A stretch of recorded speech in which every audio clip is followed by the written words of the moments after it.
Hello students, कैसे हैं आप सब? होप से तो अच्छे होंगे और आपके एग्जाम अच्छे होंगे। मेरी बेस्ट विशेष आप लोगों के रिजल्ट के लिए आपके साथ है। मैं सीए पीएस बनने वाला आप सबका इसे एक प्यारी सी अमेजिंग वीडियो में वेलकम करता हूं। इसमें बात करेंगे जो आपका दिसंबर 25 में सीएफआर का एग्जाम हुआ है उसके एमसीक्यू के सोल्यूशन के बारे में, ओवरऑल पेपर के एनालिसिस के बारे में। मैंने एग्जाम से पहले एबीसी एनालिसिस शीट शेयर की थी, उसमें से किस तरह से आपका पेपर आया, मींस कैटेगरी ए से कितने मार्क्स का पेपर आया है, कैटेगरी बी से कितने मार्क्स का पेपर आया, ये सारी बातें मैं इस वीडियो में डिस्कस करूंगा। आपने वीडियो को लाइक करना, इस वीडियो को ना अपने सब दोस्तों शेयर करना है। वीडियो को आगे बढ़ाने से पहले कुछ प्यारी सी बात आपके साथ डिस्कस कर लेता हूं। एक बार ना आप कमेंट बॉक्स के अंदर चेक करेंगे या वीडियो डिस्क्रिप्शन में चेक करेंगे। मैंने इंस्टीट्यूट की कुछ मेल आईडी दे रखी है और एक मेल ड्राफ्ट करके आप लोगों को दे रखी है। आपने क्या करना है, उन मेल आईडी पे ना जो मैंने मेल ड्राफ्ट करके उस मेल को भेजना है, क्योंकि इंस्टीट्यूट ने ना सीएफआर के एग्जाम के अंदर इस बार क्या किया है, 2 एमसीक्यू ना आउट ऑफ सिलेबस पूछे हैं। अब हम इंस्टीट्यूट से रिक्वेस्ट करेंगे कि डियर इंस्टीट्यूट, ये जो क्वेश्चन है ना, ये जो 2 फर्स्ट एमसीक्यू है ये आउट ऑफ सिलेबस है, इसलिए इन एमसीक्यू के मार्क्स ना हर स्टूडेंट को मिलने चाहिए, क्योंकि ये आउट ऑफ सिलेबस है। अब यहाँ पे हो सकता है कि कुछ स्टूडेंट का 1 या 2% स्टूडेंट का ये व्यू आ सकता है कि सर ये एमसीक्यू तो बड़े आसान है, इसमें क्या दिक्कत है। दोस्त देखिए, बात ये है ही नहीं कि एमसीक्यू ये आसान है टफ है, बात ये कि आउट ऑफ सिलेबस है। अगर ऐसे तो फिर पेपर में इंस्टीट्यूट कभी कुछ भी पूछ लेगा ये कह के कि हाँ ये तो आपका आसान क्वेश्चन है, और बल्कि कल को ये भी हो सकता है कि इंस्टीट्यूट लिख दे क्वेश्चन पेपर में ही कि ये जो क्वेश्चन है ये आसान क्वेश्चन है, इसलिए हम इसे आउट ऑफ सिलेबस पूछ रहे हैं। आप प्लीज मेरे प्यारे प्यारे बच्चों इस वीडियो को हर स्टूडेंट के साथ शेयर करो और सब स्टूडेंट को ये बोलो कि इंस्टीट्यूट को मेल करें, सो दैट इंस्टीट्यूट के पास ज्यादा मेल जाएंगी तो इंस्टीट्यूट क्या करेगा, हमें ग्रेस मार्क्स देगा। ठीक, अगर मैं ओवरऑल पेपर की बात करूं तो ये जो पेपर है मेरे हिसाब से एवरेज पेपर था। मैं टफ पेपर इसलिए नहीं बोलूंगा क्योंकि कोई भी क्वेश्चन इसमें ऐसा नहीं कि कोई नया क्वेश्चन आया हो, ठीक है, रिपीटेड क्वेश्चन थे। आसान में इसलिए नहीं बोल सकता क्योंकि क्वेश्चन जो थे अच्छे हेल्दी क्वेश्चन थे। पेपर जो है अगर लेंथ वाइज बात करें तो सीएफआर का पेपर थोड़ा एक्सपेक्टेड होता कि लेंथी आएगा, तो उस हिसाब से लेंथी पेपर था, बट हाँ बहुत ज्यादा लेंथी पेपर नहीं था, आराम से मैनेजेबल था। वीडियो को आगे बढ़ाने से पहले एक दो प्यारी प्यारी सी बातें और आपके साथ डिस्कस करता हूं। देखिए, जून 26 अटेम्प्ट के लिए ना जो मेरा सीएफआर का बैच है, चाहे मेरा रेगुलर बैच है या फास्ट ट्रैक बैच है, एग्जामिनेटर बैच है, दोनों बैच अवेलेबल है। अब कई स्टूडेंट की क्वेरी आती है कि सर जो आपका एग्जामिनेटर बैच है क्या वो सफिशिएंट है अगर हमने सीएफआर पहले नहीं पढ़ रखा। दोस्तों मैं आपको बता दूं, अगर आपने सीएफआर की एबीसी भी नहीं पढ़ रखी हो ना, ए भी नहीं पढ़ रखी होगी, तो भी आपके लिए वो बैच बिल्कुल फ्रूटफुल है। बिल्कुल आप उस बैच से अच्छे मार्क्स स्कोर कर सकते हैं, क्योंकि मैंने ना एग्जामिनेटर बैच के अंदर भी 100% सिलेबस कवर कराया है। अगर स्टूडेंट ने ऑलरेडी एफआर की क्लासें ले रखी, सीएफआर की क्लासें ले रखी है और स्टूडेंट को लगता है कि हाँ कॉन्फिडेंस नहीं बन रहा, तो भी आप इस बैच में जा सकते हैं। अगर मैं इस बैच की बात करूं तो जो मेरा एग्जामिनेटर बैच है इसमें 100% सिलेबस आपका कवर है। अब स्टूडेंट की यहाँ पे क्वेरी आ सकती है कि सर जो आपका रेगुलर कोर्स है ना उसमें जो कंटेंट है अराउंड वो 200 आवर का है, और जो एग्जामिनेटर बैच है उसमें आपका जो कंटेंट है अराउंड 120 आवर का है। अब ये बताइए सर, आप कह रहे हैं कि 100% सिलेबस यहाँ पे कवर है, तो फिर ये जो टाइम का डिफरेंस है, डिफरेंस क्यों? देखिए दोस्त, मैं रेगुलर कोर्स के अंदर क्या करता हूँ, जैसे मान लो मैंने इंडेस आपका एक स्टार्ट किया, ठीक है, फाइनेंशियल इंस्ट्रूमेंट का इंडेस स्टार्ट किया, तो मैं फाइनेंशियल इंस्ट्रूमेंट के इंडेस के एक एक कॉन्सेप्ट को क्लास के अंदर लिखवाता हूं। और जो ये मेरा एग्जामिनेटेड बैच है इसमें मैंने क्या किया है, वो जो कॉन्सेप्ट मैंने रेगुलर बैच के अंदर लिखवा रखे ना उसको आप लोगों को टाइप करा के दे दिया है। मेरी एक बुक मिलेगी आपको इस बैच के अंदर, जो एग्जामिनेटेड बैच है उस बुक का नाम है सीएफआर क्विकर बुक। उसमें सारे सारे कॉन्सेप्ट है, तो वो कॉन्सेप्ट अपने पास पहले से लिखे होंगे, एक तो ये टाइम बच जाएगा। सेकंड, अगर मैं इन दोनों बैच में डिफरेंस की बात करूं तो सेकंड डिफरेंस क्या है, रेगुलर बैच के अंदर ना मैं बड़े सारे एग्जाम्पल लिखवाता हूं, एग्जाम्पल के थ्रू कॉन्सेप्ट डेवलप कराता हूं। जो मेरा एग्जामिनेटेड बैच है यहां पे मैंने क्या किया है, यहां पे मैंने ना जो वो नंबर ऑफ एग्जाम्पल है वो थोड़े से कम कर दिए हैं। जैसे मान लो यहाँ पे एक चैप्टर के अंदर हमने 5 एग्जाम्पल कवर किए, तो यहाँ पे हमने 3 to 4 के आसपास एग्जाम्पल कवर किए, मैंने कुछ एग्जाम्पल को मर्ज कर दिया है। अगर मैं ओवरऑल कंटेंट की बात करूं तो कंटेंट आपका डिट्टो है। अगर मैं ओवरऑल आपका क्वेश्चनों की बात करूं तो यहाँ पे डुप्लीकेट क्वेश्चन हो सकते हैं, या डुप्लीकेट क्वेश्चन थोड़े से कम रखे हमने ना, यहाँ पे डुप्लीकेट क्वेश्चन थोड़े ज्यादा है। ठीक, इस बैच के अंदर भी मैंने क्लास के अंदर प्रॉपर क्वेश्चन सोल्व करा रखे हैं। देखिए 30 मार्क्स के आपके एमसीक्यू आते हैं, और एमसीक्यू को स्टूडेंट केवल तभी हैंडल कर पाएगा जब उसे अच्छे लेवल की कॉन्सेप्ट क्लैरिटी होगी और उसने अच्छे लेवल की मतलब बड़े सारे क्वेश्चनों प्रैक्टिस कर रखी होगी। तो मैंने इन दोनों बातों को ध्यान में रख के इस बैच को रिकॉर्ड किया है। एक बात और मैं आपको बता देता हूँ, ये जो मेरे सीएफआर के बैच है, चाहे मेरा रेगुलर कोर्स है या मेरा फास्ट ट्रैक कोर्स एग्जामिनेटेड बैच है, इसमें कोई कंटेंट किसी दूसरे कोर्स का नहीं है। मतलब जैसे मैं सीए क्लास प्रोवाइड कराता हूं तो वहां से कोई भी कंटेंट मैंने यहां पे नहीं प्रोवाइड किया है, मैंने एक्सक्लूसिवली 100% रिकॉर्डिंग सर इन बैच की अलग से की है। और मैंने ऐसा भी नहीं किया कि जो एग्जामिनेटेड बैच है इसमें मैंने रेगुलर कोर्स में से कुछ कट करके वीडियो मर्ज कर दी, नहीं, इंडिपेंडेंट बैच मैंने रिकॉर्ड किया, पूरा बैच मैंने रिकॉर्ड किया है। बैच के बारे में अगर आपकी कोई और क्वेरी है तो आप ना रमनदीप सर के नंबर पे व्हाट्सएप कर सकते हैं, आपको क्वेरी का आंसर मिल जाएगा। ठीक, चलिए एक प्यारी सी बात और आपके साथ डिस्कस करता हूं, उसके बाद फिर हम लोग क्या करेंगे, एमसीक्यू का सॉल्यूशन स्टार्ट करेंगे। दिसंबर 25 अटेम्प्ट के लिए मैंने सीएमए का एबीसी एनालिसिस शेयर किया था, सीएफआर का। ठीक, अब उस एबीसी एनालिसिस में से मैंने एक बात बोली थी कि जो कैटेगरी ए है ना, उसमें से ही जो चैप्टर में कैटेगरी ए के अंदर डाल रहा हूं उसमें से अप्रोक्सीमेटली आपका 80 मार्क्स का पेपर आएगा। और मैं आपको बता दूं 81 मार्क्स का जो पेपर है वो आपका, जो टॉपिक मैंने कैटेगरी ए के अंदर रखे थे उसमें से आपका 81 मार्क्स का पेपर है, जिसमें 18 मार्क्स का आपके एमसीक्यू है और 63 मार्क्स का आपका डिस्क्रिप्टिव पेपर है। जैसे मैंने इंडेक्स 21 इस बार कैटेगरी ए के अंदर रखा था, तो एक दो बच्चे का मेरे पास व्हाट्सएप पे मैसेज भी आया कि सर इंडेक्स 21 से तो कभी क्वेश्चन आते नहीं, आप इसे कैटेगरी ए के अंदर क्यों डाल रहे हो। देखिए दोस्त, आ गया ना क्वेश्चन। नो डाउट मैं एबीसी एनालिसिस हर बार शेयर करता हूं, आगे भी शेयर करूंगा। ठीक, लेकिन मैं एबीसी एनालिसिस का मतलब ये नहीं मान के चलता कि आपने कैटेगरी ए वाले चैप्टर करने हैं या कैटेगरी बी वाले चैप्टर करने हैं। मैं हमेशा ये मान के चलता हूं कि आप क्या करेंगे, कैटेगरी ए वाले चैप्टर को थोड़ा सा वेटेज ज्यादा देंगे, उनको आप प्रायोरिटी पर रखेंगे, उनको आप टाइम थोड़ा ज्यादा देंगे, बट आपने कोई भी चैप्टर छोड़ के नहीं जाना। ठीक, जो मैंने top most important question share किए थे उसमें से मेजर क्वेश्चन सर आपके पेपर के अंदर देखने को मिल रहे हैं। मतलब मैं ऐसे कह सकता हूं आपका जो पेपर है इसमें कई सारे क्वेश्चन हमारे टॉप मोस्ट इंपोर्टेंट क्वेश्चन में से हैं। जो मैंने एमसीक्यू की वीडियो शेयर की थी 177 मैंने एमसीक्यू कराए थे, बड़े सारे एमसीक्यू उसमें से आए हुए हैं। चलिए ये मैंने थोड़ा सा आपको बताया कि जो हमने एग्जाम से पहले कुछ फ्री कंटेंट आप लोगों के साथ शेयर किया था उसका क्या रोल रहा है एग्जाम के अंदर ना। आइए अब हम लोग बात करेंगे एमसीक्यू के सॉल्यूशन की। क्वेश्चन नंबर 1 फर्स्ट पार्ट आपका ये आउट ऑफ सिलेबस है, ये इंडेक्स 2 का क्वेश्चन है। इंडेक्स 2 हमारे सिलेबस में नहीं है, आपने इंस्टीट्यूट को मेल कर दिया कि वीडियो को पॉज करके। ठीक, या वीडियो कंप्लीट करने के बाद आप मेल जरूर कर देना और इस वीडियो को अपने सब दोस्तों शेयर कर देना। फर्स्ट एमसीक्यू, मेघना limited provide you the following information relating to 5 to 5 2 to 5 unit 5,25,000 2 to 5 unit 225 unit of intermediate component. ये बहुत प्यारा पॉइंट लिखा हुआ, इंटरमीडिएट कंपोनेंट का मतलब है कि एक तरीके से क्या है, अभी आपका फिनिश गुड्स नहीं बना है। Held by it on 31 March 25। Purchase cost दे दी, एस्टिमेट सेलिंग प्राइस दे दिया, कॉस्ट टू सेल दे दिया, कॉस्ट ऑफ कन्वर्जन दे दिया, आपने वैल्यू ऑफ द इन्वेंट्री बताना। देखिए अगर मैं डब्ल्यूआईपी के बारे में बात करूं, हम इन्वेंट्री का वैल्यूएशन कैसे करते हैं, डब्ल्यूआईपी का वैल्यूएशन कैसे करते हैं, लोअर ऑफ कॉस्ट और एनआरवी। हम एनआरवी कैसे कैलकुलेट करते हैं, एनआरवी कैलकुलेट करते हैं एस्टिमेट सेलिंग प्राइस होता है फिनिश गुड्स, अगर हमारी इंटेंशन डब्ल्यूआईपी प्रोडक्ट को बेचने की नहीं है। ठीक, लेस एक्सपेक्टेड आपका selling cost that is 10 less expected cost of completion. तो यहां पे अगर हम देखें तो जो एनआरवी आया कितने से आया, 130 माइनस 10 माइनस 5, 115 की आपकी एनआरवी आ गई है। और कॉस्ट कितनी सर, कॉस्ट यहां पे 100 है, तो इन्वेंट्री का वैल्यूएशन कितने से आएगा, लोअर ऑफ कॉस्ट और एनआरवी, आपका कॉस्ट कम है तो ये अपना आंसर बन जाएगा 525 22500। ठीक, अब यहां पे ना स्टूडेंट की क्वेरी हो सकती है कि सर ये देखिए परचेज कॉस्ट दे रखी है, तो ऐसा भी तो हो सकता है कि इसके अंदर जो कॉस्ट ऑफ कन्वर्जन है वो ऐड करें हम। दोस्त अगर हम इसके अंदर कॉस्ट ऑफ कन्वर्जन ऐड करते हैं, मेरी बात सुना ध्यान से, तो इसका मतलब ये कॉस्ट के अंदर पार्ट ऐड हो गया, हाँ जी, तो फिर मैं जो एक्सपेक्टेड कॉस्ट ऑफ कंप्लीशन उसमें क्या कंसीडर करूंगा, सर ये 5 मैं कैसे कंसीडर कर लूंगा जब ये इस कॉस्ट का पार्ट बन गया। तो मेरे हिसाब से वो व्यू थोड़ा सा ठीक नहीं रहेगा। बाकी एक बार देखते हैं इंस्टीट्यूट इसका क्या आंसर देता है। मेरे हिसाब से जो इसका करेक्ट आंसर बनेगा ये 525 22500 आएगा। ठीक, चलिए सेकंड क्वेश्चन आपका इंडेक्स 33 का क्वेश्चन है, हालांकि बड़ा आसान सा क्वेश्चन है लेकिन ये आउट ऑफ सिलेबस है। ठीक, Venus limited has equity capital of ₹40 lakh consisting of fully paid equity share of ₹10 each.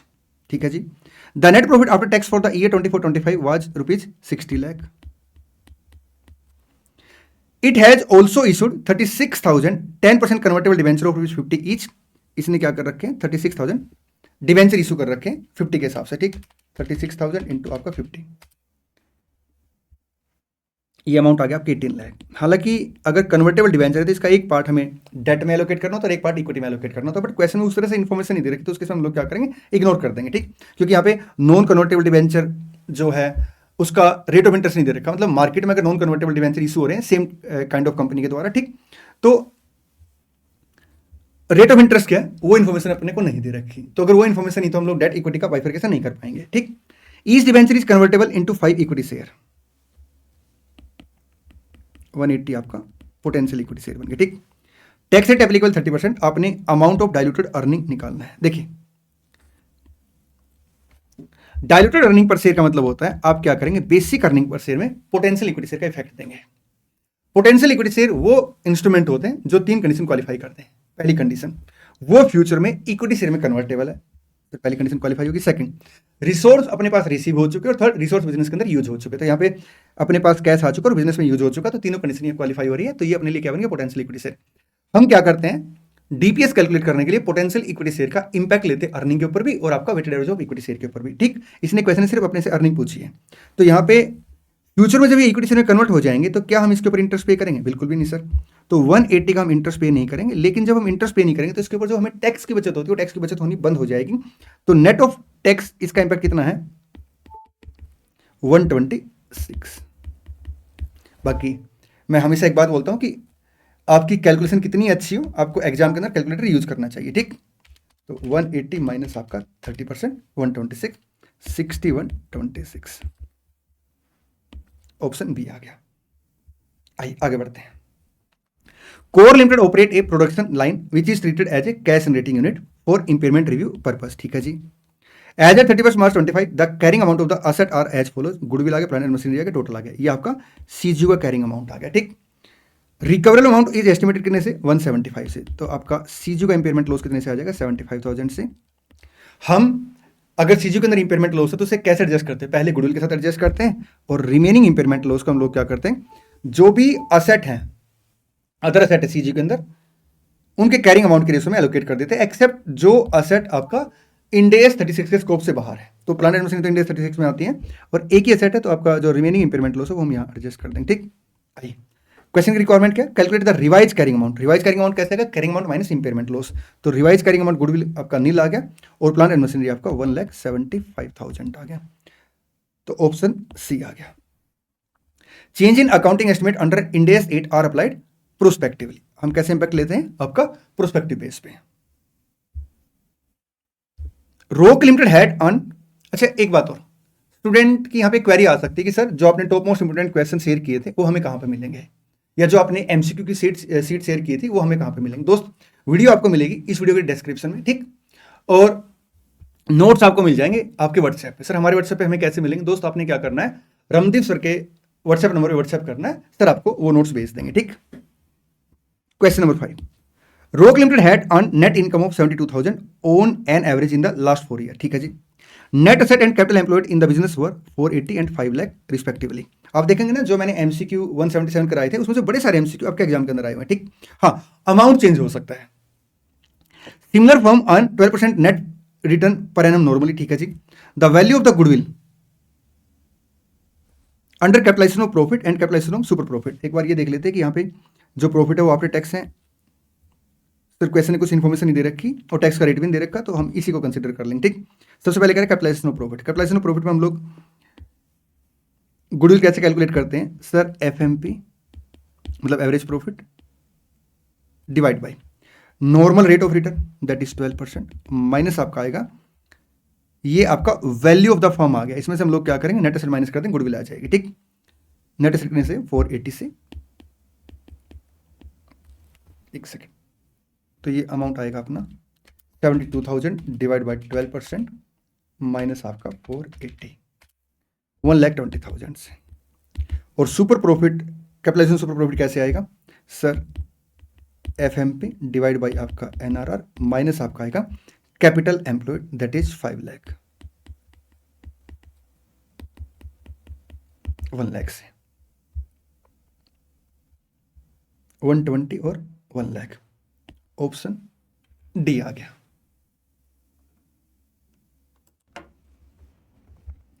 Given net asset at their realisable value कितने पे है, 274.4 lakh. Equity share of ₹10 each fully paid up, sorry fully called up लिखा है, sorry fully called up लिखा है।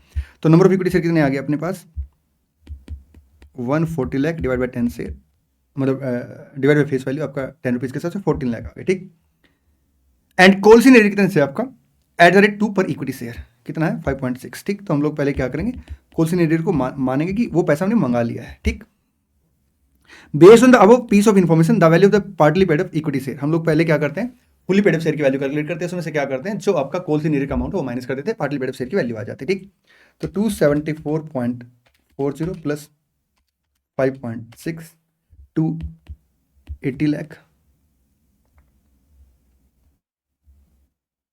इसमें से हम माइनस कर देंगे आपका, नहीं इसमें से मतलब हमने इसको ऐड कर दिया जी सर, इससे डिवाइड कर देंगे नंबर ऑफ इक्विटी शेयर से, ये आपका फुल्ली पेड ऑफ शेयर की वैल्यू आ गई, इसमें से माइनस कर देंगे आपका कोलसी रेट का अमाउंट पर share 18, partly paid of share की वैल्यू आ गई 18। चलिए आगे बढ़ते हैं। Mahesh limited acquired 80% of the Suresh limited by paying cash consideration of 500 lakh, मतलब आपने बिजनेस कॉम्बिनेशन किया। ठीक, तो PC paid. The fair value of the NCI on the date of acquisition is 125 lakh. हम लोग एनसीआई को कैसे कंसीडर करते हैं, आइदर एट फेयर वैल्यू या फिर प्रोपोर्शनेट ऑफ द आपका नेट असेट फेयर वैल्यू। ठीक, मतलब proportionate of the identifiable net asset of आपका acquiree company, proportionate of identifiable net asset of acquiree company at fair value on the date of acquisition. The fair value of subsidiary identifiable net asset on the date of acquisition कितने से 650 लाख से। NCI is measured at proportionate fair value of the identifiable net asset method. हम NCI को कैसे major कर रहे हैं, proportionate fair value of the identifiable net asset, हम इसके प्रोपोर्शनेट में एनसीआई कंसीडर करें, दैट इज 20%, तो आपका 130 आ गया। Value of the gain on bargain purchase oblique goodwill, तो यहाँ पे 630 माइनस 650, 20 से आपका गेन ऑन बार्गेन परचेज आ गया।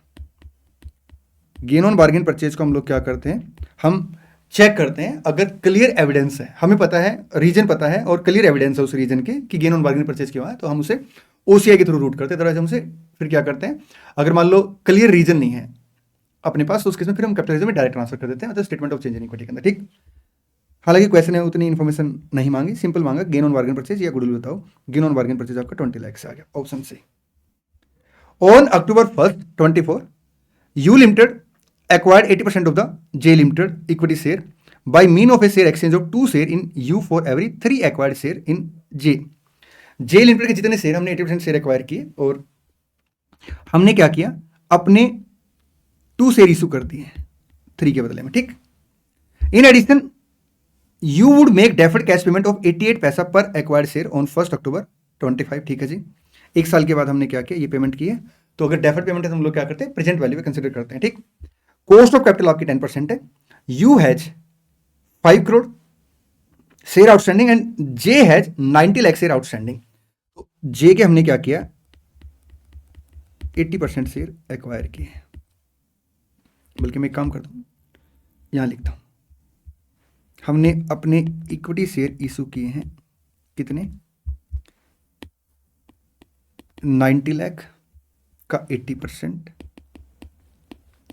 2 शेयर इशू किए 3 के बदले में। ठीक, और हमने क्या किया, कैश पे किया है कितना, 90 का 80% 0.88 के हिसाब से एक साल के बाद, तो आपका डिस्काउंट फैक्टर कितना चेक कर लेते हैं। कॉस्ट ऑफ कैपिटल आपकी 10%, ये कैश पेमेंट आ गई, और इसको हम लोग क्या करेंगे, फेयर वैल्यू से मल्टीप्लाई कर देंगे of the parent company acquired company. The market value of the you limited share eight 1 October 24 was 6। The amount of purchase consideration for 80% stake is 90 lakh into आपका 80% into 2 डिवाइड बाई 3 into आपका 6, 1 लाख से multiply कर देता हूँ, 2 करोड़ 88 लाख, और cash में कितना आएगा, 90 लाख इंटू आपका 80% into 0.88 divide by 1.1, 1 lakh 57 lakh 60,000, 2 crore 88 lakh, 3 crore 45 lakh 60,000, 3 crore 45 lakh 60,000। चलिए आगे बढ़ते हैं। बिजनेस कॉम्बिनेशन इन्वॉल्विंग एंटिटी और business under common control shall be account for using the pooling of interest method. क्योंकि जो कॉमन कंट्रोल में आपका बिजनेस कॉम्बिनेशन होता है वहां पे क्या करते हैं, appendix C of Ind AS 103 के according pooling of interest method लगाते हैं। ठीक, question number 10,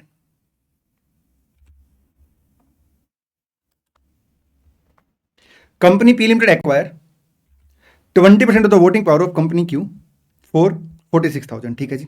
during the financial year Q make a profit of 20,000 and has other comprehensive income of 10,000 under the equity method. Equity method में हम लोग क्या करते हैं, इनिशियली जो आपका कॉस्ट प्राइस है वो प्लस जिस कंपनी में मतलब हमने शेयर एक्वायर किया, जो अपनी एसोसिएट है, हम उसमें अपने हिस्से का प्रॉफिट और लॉस रिकॉर्ड कर लेते हैं थ्रू इन्वेस्टमेंट अकाउंट, ठीक। और एक बात को ध्यान रखेंगे कि जो प्रॉफिट और लॉस के नीचे होगी वही होगी जो एसोसिएट के यहाँ पे प्रॉफिट और लॉस हुआ। अगर वहां पे पीएनएल है तो अपने यहाँ पे हम पीएनएल रिकॉर्ड करेंगे, अगर वहां पे अदर कॉम्प्रिहेंसिव इनकम तो हम अपने यहाँ पे अदर कॉम्प्रिहेंसिव इनकम रिकॉर्ड करेंगे, अगर वहां पे अदर इक्विटी तो हम अपने यहाँ पे अदर इक्विटी रिकॉर्ड करेंगे, ठीक। Q limited make a profit of 20,000 and has other comprehensive income of 10,000 under the equity method. What is the value of the investment account in the consolidated account of P limited at the end of the year.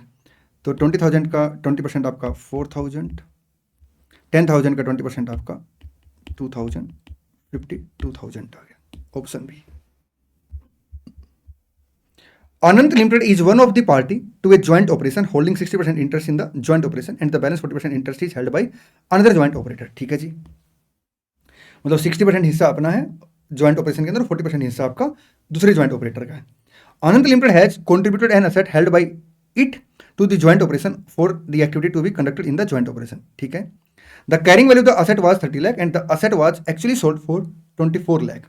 देखिए, अगर हम joint जो operation है उसके साथ deal करते हैं तो हम क्या करते हैं, जो भी प्रॉफिट और लॉस होता है वो आपका अनदर ज्वाइंट ऑपरेटर के हिस्से का रिकॉर्ड करते हैं, ठीक। क्योंकि हम अपने हिस्से की एसेट तो अपनी बुक्स में रखते हैं, ठीक।